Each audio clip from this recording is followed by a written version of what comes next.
ngaturaken sembah mekti mugi kunjuk teman-teman panjenengan. Tak tampa ku nek cara Banyuwangi jenenge apa le? Napane? Nek cara Banyuwangi ra ana ta ketoprak Banyuwangi. Janger, Bos. Nek cara Janger piye? Nah ngeten iki. Ngaturaken sembah bekti sinuwun. Ha, kaya Madura Bas. Ngaturaken sembah bekti mugi kunjuk teman-teman panjenengan ngoten sinuwun. Iya le, tak tampa le pakai suku tampanono le. Sate. Lah bodoh. Iki omong-omongan Banyuwangi. Madura, Banyuwangi Banyuwangi sing tau ning Jangeran.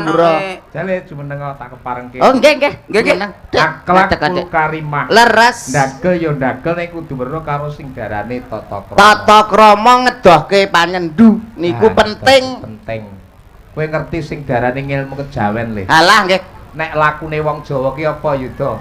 Wong Jawa ki duwe laku apa? leres. Wong Jawa iki nek pengin sukses, pengin kabul apa sing dadi kajate, wong sepuh-sepuh mbiyen nate dawuh, aja nganti mangan ning ngisor longan turu bantalan merang. Nutut ora nutut. Iki ilmu tuwa, Dik. Saking tuweke ning jeding tiba ping 4. Setruk kuwi goblok kuwi. Saking tuweke piye arep karepmu piye omong apa? Aja nganti mangan ning ngisor longan turu bantalan merang. Sing tegese mangan ning ngisor longan ki longono nekmu mangan kudu betah luwe tirakat utawa poso. Turu bantalan merang mereme sing ngarang-ngarang kudu betah melek. Tirakate wong Jawa betah luwe betah melek. Let seminggu mlebu gede bosok wetengmu kowe. Caramu ngono kuwi. Poso ki ngeposke rasa ora kok bosok wetenge piye doteran. Poso ki ngeposke rasa kok ora bosok wetenge ora iki jenenge tirakat. Ampreh wong ki sukses tirakate kaya ngono betah luwe betah melek Dik. Ya akhire gering Pak Dok. Gering nyapa? Engko lara mah awakmu genah. Wong lara mah bingung lho. Lah nyapa? Lara mah itu penyakit sing gampang ditambani. Lah kok iso? Pengen mari? Mari. Pindah kidul omah. Maksudnya lara mah lho Pak kok pindah. Lah ya lara mah to, pengen gak lara mah. Ngale ya kidul omah.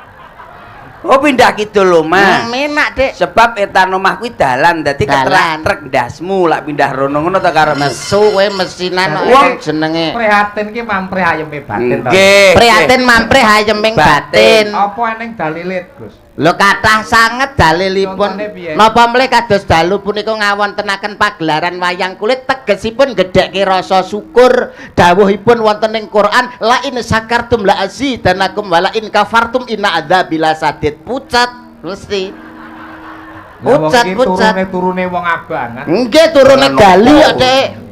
Copet. Ya cok cengel ora copet awakmu turune wong apik, turune wong jimuk tapi gak taren ngono lho. Lah iku ya padha ae goblok kok rumangsaku. Sapa sing gedhekke rasa syukur bakal ditambah nikmate lan sapa sing kufur ora mensyukuri nikmating Gusti bakal nampa adab sing pedih. Kuwi rungokno Dik Percil. Ngono to. Lah lek ngerti ngono berarti aku tak merguru ning awakmu Pak Do. Lho. Boleh. Suwi-suwi kan aku luwih ngerti. Lah anu ceklan kula mboten niku Bos. Apa tau mondok peramu? Lah mondok petang sasi pas ngludruk ning Jombang aku mondok ning omahe wong. Alah. Ora mondok ngono maksude mondok nek pondok endi ngono. Kula mlampah-mlampah sinau babagan agama. Agama kejawen awake dhewe wong Jawa. Iya to. Kudu ya nyekel nggon babagan kejawen. Kejawen ora kejawen. Wong urip niku kedah pripun jenengan tanglet kura. Weh ngono ya Le. Pinter Percil saniki. Dadi wong urip kudu piye Le? Urip ki tegese lak wis urip ayo padha gelem murup. Weh tenang. Urip iku murup utawa urip iku urup. Oh dadi wong urip dibong. Ya cok cengelmu tenan ki malah niki. Lah urup iki kan tegese murup ta Dik. Tegese urip iku urup kuwi tegese awake dhewe las gelem urip ayo to padha-padha nuwun sewu bermasyarakat ki sing apik tenan. Umpamane uya iso ngurupi liyan. Itu namanya urip iku urup. Pedhot Bos lak sampean karo aku. Setok aku to kok nene. Bene tak pedhot nih bos saiki. Berarti urup iso bermasyarakat karo liyan. Karo liyan. Lah nek ngene kok mbok pamerno aku. Lho ngaku ki lho ning daerah nggonku ning kecamatan nggonku kono entuk predikat entuk sertifikat karo Pak Camat ki sebagai warga teladan. Lah kok iso teladan? Aku yang grenek wong mati mesti budal nglayat dhisik dhewe. Pelayat teladan. Pelayat teladan. Enek wong mati nglayat sik dhewe. Apik Pak kuwi berarti. Iya no. Enek wong mati nglayat sik dhewe. Enek wong mati nglayat sik dhewe. Lah enggak enek. Golek. Ketoke nemen-nemen gak enek bojomu patenono, Pak. Lho malah kowe. Ora ngono, Pak. Tegese bermasyarakat. Umpamane bermasyarakat sing apik iki umpamane tanggane iki ngunggahne genteng. Aja sak awakmu terus apa gayane turu ngono enggak boleh. Harus ikut cancut tali wondo. Nah, melu tumandang. Melu tumandang aja mung tinguk dadi mandor sok-sok kan akeh sing ngono kuwi. Itu tidak boleh. Ya, dengarkan Pak Sun. Lho. Ono lho kene aku ora sah. Sorry bro, sorry. Niki lho, kabeh iki lho. Oh. Dadi wong iku urip kudu urup.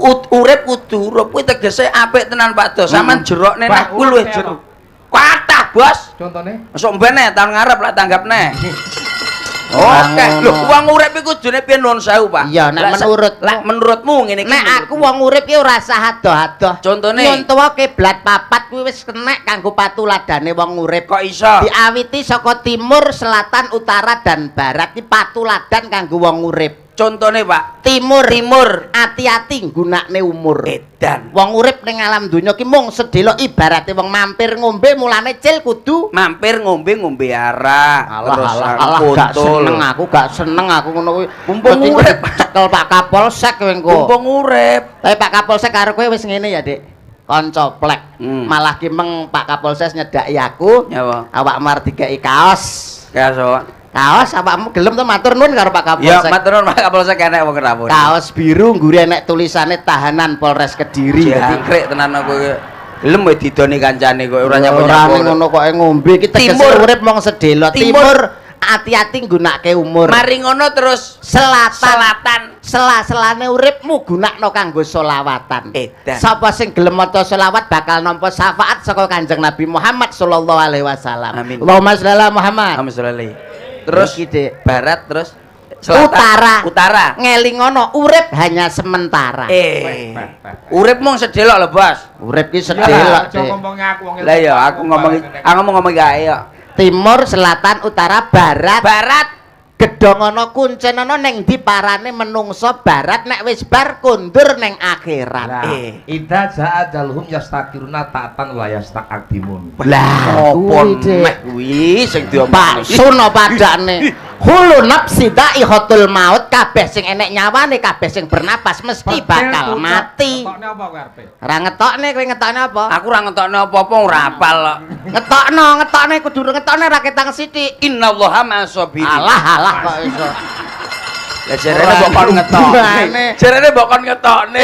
Hubungane iki lho. Ora iya dihubungne oke, Pak Dok. Tapi nuwun sewu. Makhalul khata wa nisyan.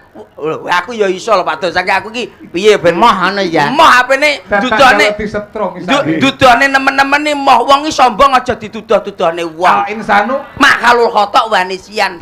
Lho, wong urip ning alam donya iki duwe sifat salah lan luput salah bener kuwi mesti enek nomor loro. Sandangane menungso. Ngapusi kuwi sandangane menungso. Lek ra ngapusi ora iso, sandangane duduk wae menungso, pasar ora mungkin rame. Lah ning tetep ana ngliwati dalan loro goleki dalan siji. Nah, jenengan nggih ngapusi ning kudu diliwati. Awake dhewe iki wo tenan Pak Dok. Lah sampean wong kabeh wong sakene iki jujur, pasare ora rame sakene-ene. Ora enek bathi ora enek. Kita omong berarti mesti tau dadi blantik. Lah genah sing marai kono lho. Oh iya enek-enek ae. Wong ki nuwun sewu Bos niki wae barat, utara, selatan. Kula ngertos barat. Nek wis bar kundur ning akhirat. Mulane wong ki nek mati ki mesti ana pirangane. Contone ana sing diarani sedo, ana sing diarani mati, ana sing diarani bongko. Bongko, sedo. Nek Pak Sun paling tidak somben nek wis kapundhut. Wis somben to, aja somben. Ya mesti nek wis wadok. Wis to. Aja somben ki cedhek lho. Nek wis wadok ngene. Besok yo engko lho malah cedak kuwi. Piye ta kuwi? Engko ngono lho maksudnya. Besok nek wis kapundhut kuwi sebutane sedo. Sombene akeh sing gedhe. Nggih. Pak Camat, Pak Kapolsek, jajaran perangkat paling tidak sedo. Mergane siksane wis disuda. Ngibadahe tertib kok sedakoe lancar kok. Tapi nek Pak Polsek ora. Lah napa? Mergo seke kadung ngepol dadi ora. Oh iya. Gak iso sedo berarti. Berat nek Pak Sun sedo, tapi nek para yoga awake aku terus penonton ki cukup mati. nikmate wis diganti. Oh, ganti. Ganti neng kono mesti entuk pahala swarga cadangane. Oke, Pak. Nek mati, sinden mati. Tapi nek percil, Apa, Pak? niku bongko. Apa kuwi? Sebab neng kono dibong neng neraka. Oh. Ya malah penak Pak ning kono bakul es dadi rada penak lancar nggo bakulanku. Rumangsamu. Lah lek kula pengen sukses, Bos. Apa piye? Kula lek pengen sukses iki rore wong etan lho ya. Nak nun sewu. Resep wong saka Banyuwangi Alas Purwa. Apa to tegese Purwa? Wiwitan, Pak, wiwitan. Dadi wong ning donya iki sapa sik, Dik? Aku, Pak. Wong pertama ning donya ki aku iki. Urung enek donya awakmu wis enek. tukul. Lah awakmu ancek-ancek apa? Lho, seng. Goblok kuwi ya ancek-ancek ya lemah kok ya rek. Oh iya. Lah jare rong enek bumi. Ya wis enek, Pak. Iki tenan lho, Pak. Iki aku omong-omongan karo awakmu ki. Serius. Yes, ngomongne sing masalah-masalah wong-wong ki sing nun sewu ya. Tapi ora mung dakel ning ilmu. Nggih, Ilmu. Bos. Ngati-ngati dengan mbok olah Pak Sunae wis kondange ra karo-karuan. Tapi musuh awakmu Alah pedhot. Pedhot Pak. Aku tunduk ya karo. Alah dikenane tetuk aku. Pripun Mas Percin bensin tan ngene lho, Pak. Iki sabar mawon. Apa-apa saiki takone ning awakmu. Alah, apa-apa. Anu, Edan percil edan. Aku iki pokoke ning omah nggawa kopi dek, kopi rokok kuwi mesti. Pak Suni nu nggo kresek. Ning omahku takon. Apa? Iki Dino piye sing iki? apik kanggo. Dino sing apik nggih. Anu njikuk gamelan iki kapan? Ngeten, Pak. Dados dinten sing sae menika minggu-minggu legi napa niku luwih legi luwih enak. Edan tenan. Aku percaya aku saiki karo. Lah ngono kuwi, Pak. Kowe ngati-ngati, Pak. Apa? Awakmu nak nuwun sewu nak pipis sing ngati-ngati tenan. Aja nganti pipis madhep ngetan.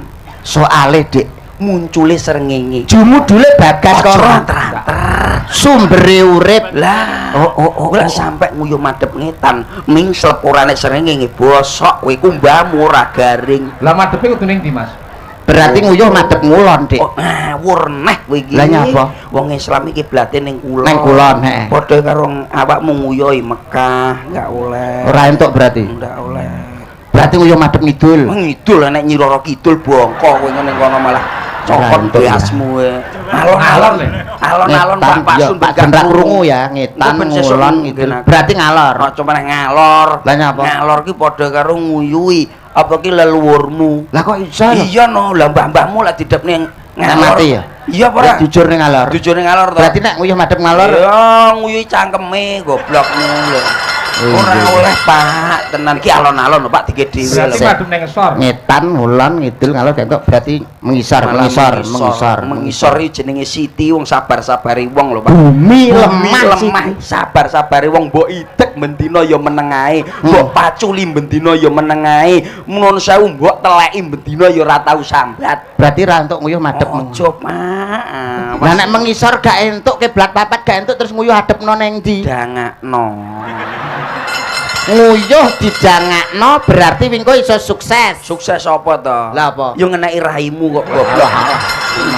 Takok iki dirungokno tenanan. Lah nek wi pama sukses dicontoh tenan nek wong lanang menak, lah nek wong wedok polahe perang ngene to, Dik.